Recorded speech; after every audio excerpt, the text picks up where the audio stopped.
Alright, so I've separated the colors, as you can see here.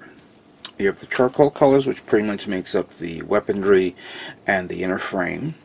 We have the white parts, we have the the brown parts here, and we have the lighter grayish tone colors, followed by the two clear parts that comes with this kit.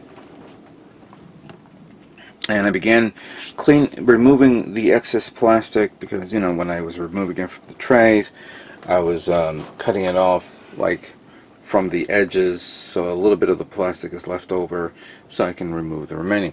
Now I have a lot of trays with leftover parts which I'm going to remove and put into storage because, you know, they're not part of this kit.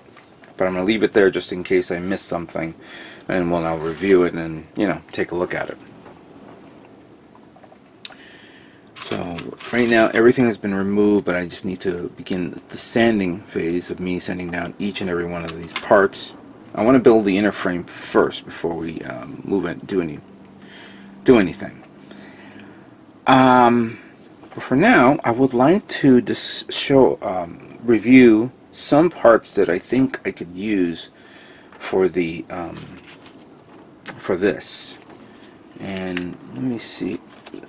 Like these little clips here, I really like the idea of using these, and the shoulders will benefit from them.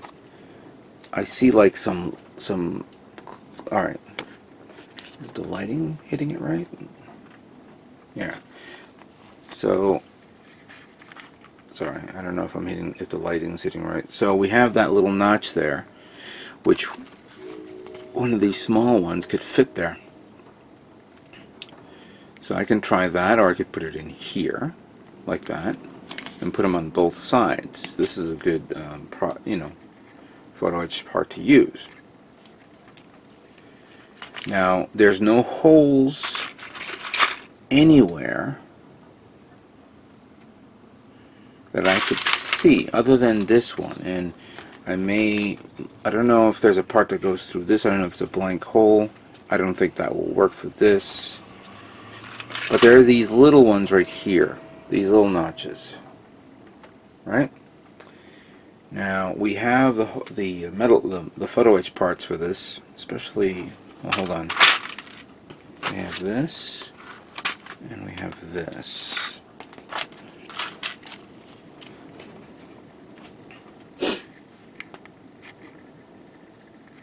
See that? And we could use. You know, it doesn't matter which one to use. I kind of like this one more than this. And this one has the 4 notches, while this one is 3 notches. So you have a choice there. This one is just 2, well 2 or 1. And there's 1, 2, 3, 4, 5, 6 for each one of the same diameter of each diameter. So there's 4mm, 3.5 millimeter. 3mm, 2.5 millimeter, 2 millimeter, and 1.5 millimeter. Now, how big is this? What's the millimeter size of this? Using my my tool here, my digital caliper, I'm going to do that.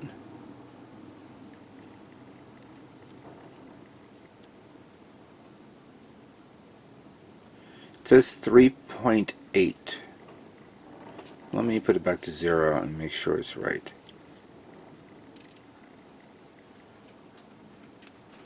3.8. 3.7 across all the way around. Make sure. 3.6. Okay.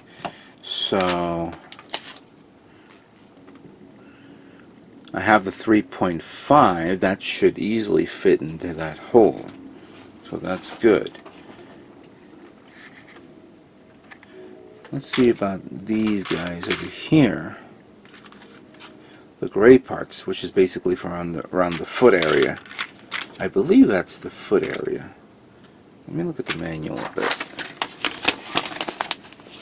Because that's for that, which is on both sides. Then we have the ones here and ones here, but how big are they?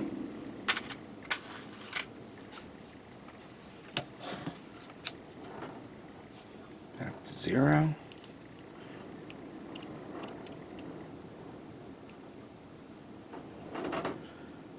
Ooh, 5.1, pretty much 5 millimeters. So putting this one here would not be a good idea because then it's too small. I would definitely want to cover the whole thing.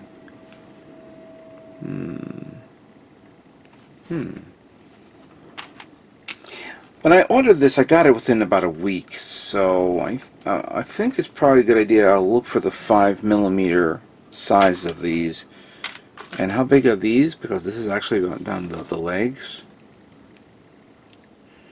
This one's a good 6 millimeters, so 5 and 6. And then I want to look at these designs, how it looks. Yeah. Alright, that's fair enough. And then, of course, the vents, which is this one right here. Let's look at the size on this one. This one is 7. I'm going to try the smallest one. Actually, they're all around the same size. 7.6 millimeters. And that's perfect for this one.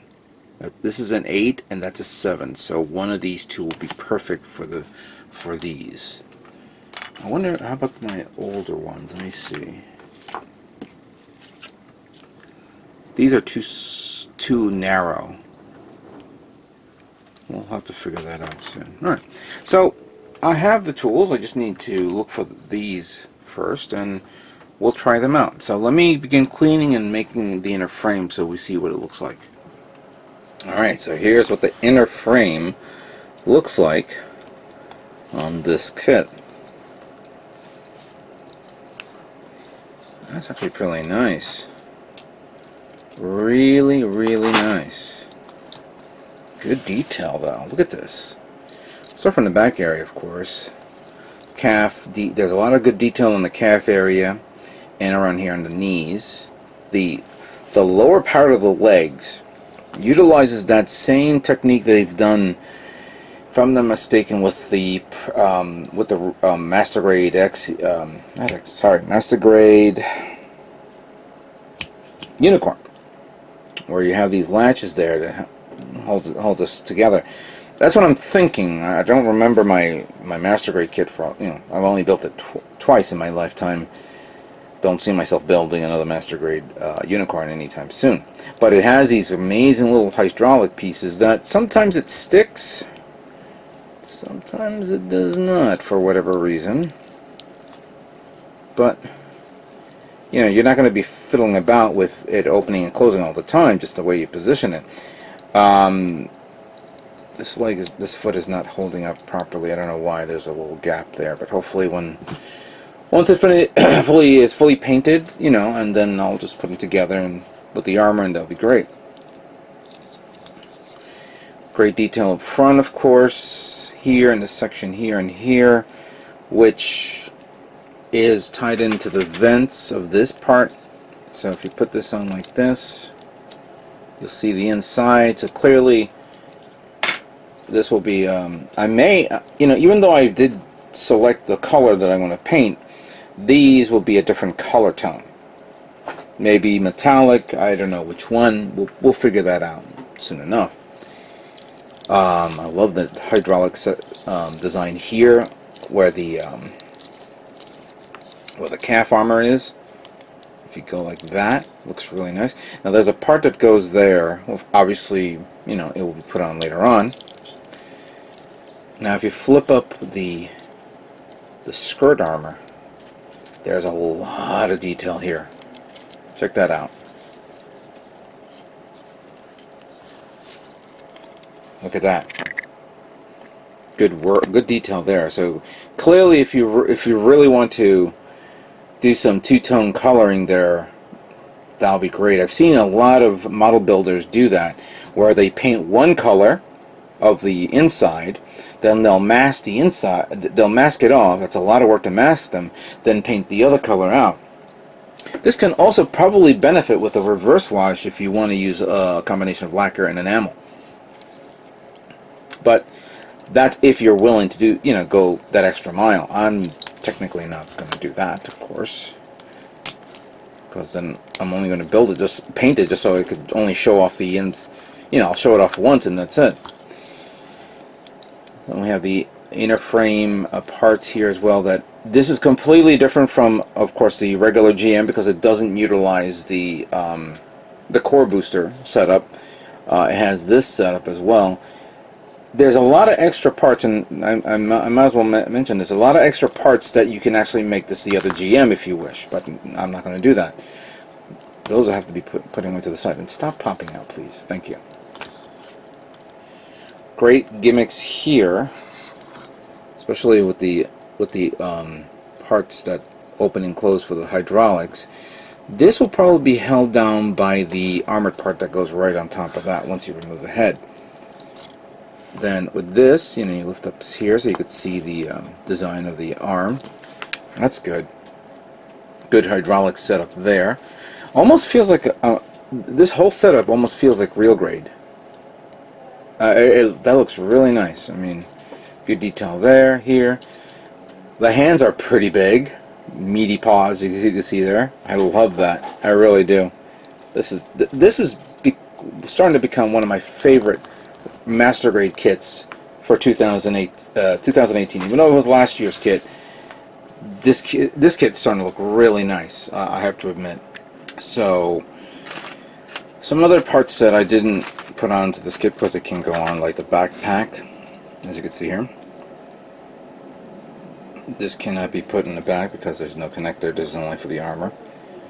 But clearly this is for like the vent thrusters, which will be another color tone, as well as the two nozzle thrusters here that I'll be removing and painting separately. Then we have some of the weaponry sets, like the beam spray gun here. You also get this little connector, which is what you use to connect to the armor to the side. So you only get one set. You don't get two sets. It'd be nice if you did. Maybe you do get two sets, but actually let me check the manual again. Let's see here. This was number this was number L27 and N17. Now I think the N plate has been used up completely, which is, yes, you only have one. So the same with the L type. So you only get one set. So I don't know how I'm going to connect the other gun, which is the double beam spray gun right here. I got to sand it down a bit because I did put glue on in certain areas, so I can sand it down and smooth it out. Really like the gun though. I think clearly I'm more favoring this gun than this one.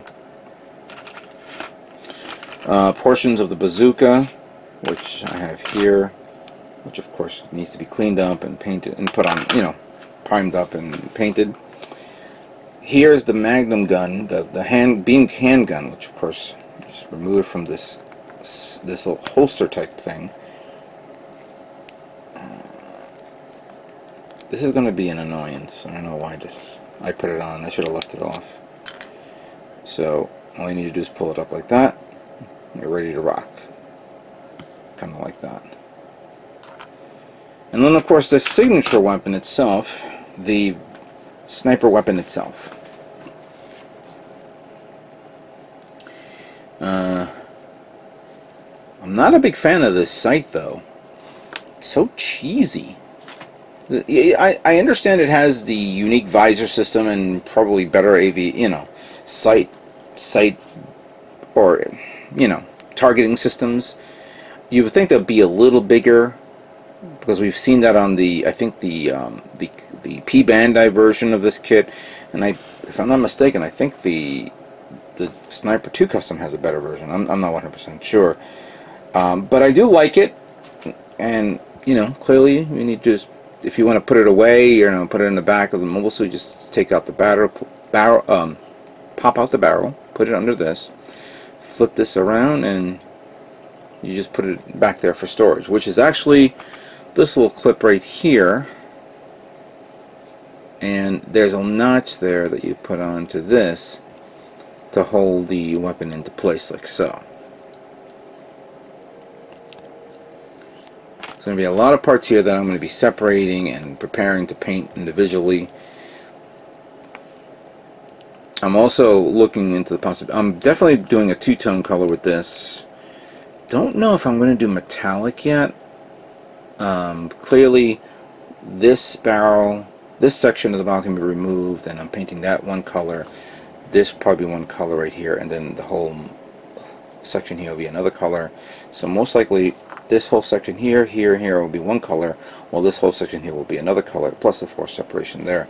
And then we can't forget the red and blue light sorts there. I definitely want to do like removing these two barrels here to paint it a different color, these two barrels to paint a different color. One color here, but then probably, actually no.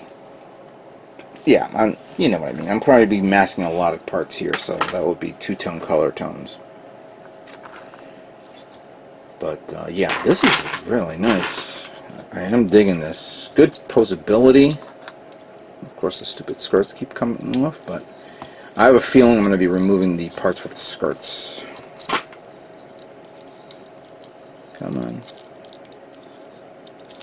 This had to come off, of course.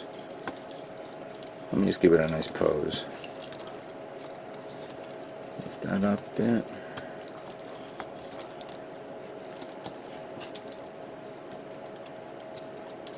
And then fix that back here.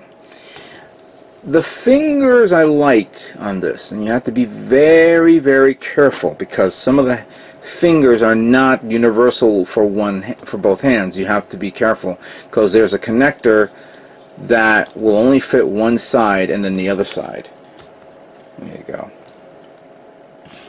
So yeah, that's nice.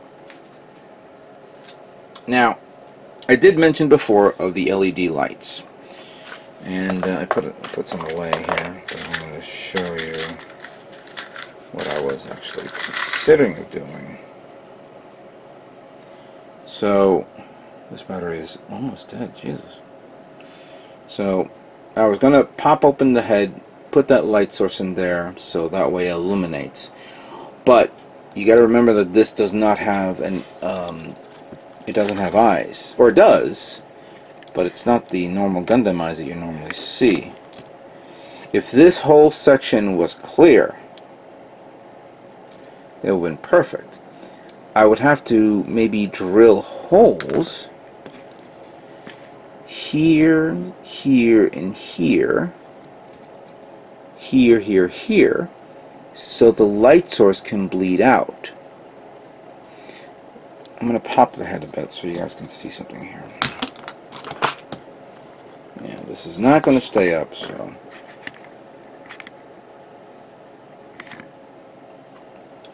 So this, I kind of like the head because it's three parts, the inner frame of the head.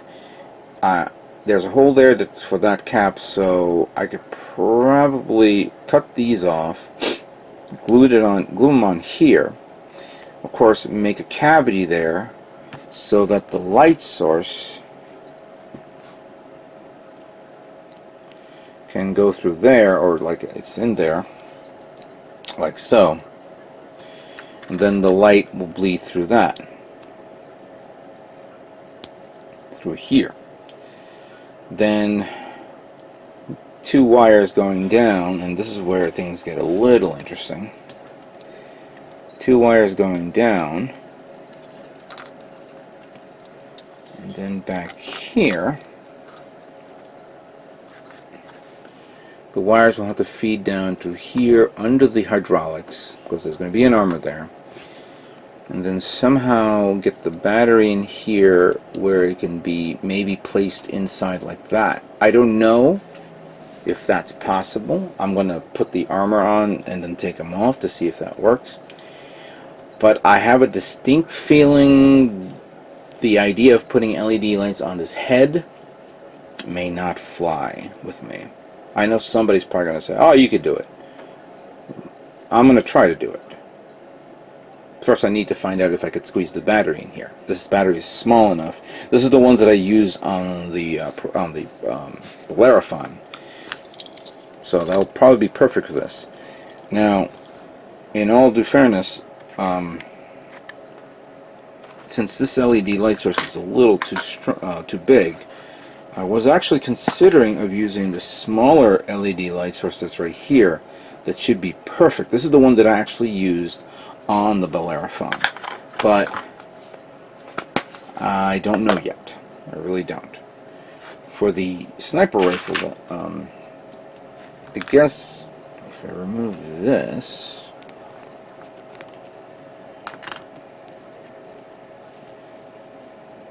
and put this light source here through this little container, this section here, I'll gut this, so I can stick that in there so that way it's glued in. And then, actually now that's the problem with thinking out loud. Putting a battery is not going to fit here. I don't even think I could squeeze a AAA battery in here. I mean, yeah, clearly this is fine. If I do this, oops, like that. Oh, there's no hole. Ah, yeah, this is not gonna work. Yeah, you know what? No LED lights. Sorry, Sniper Custom. No LED lights for you. I'll figure out the head anyway. It'd have been cool though. Yeah. Okay. With that being said, let me begin to clean up the armor, and then we're going to begin priming this kit and begin painting the GM Sniper Custom.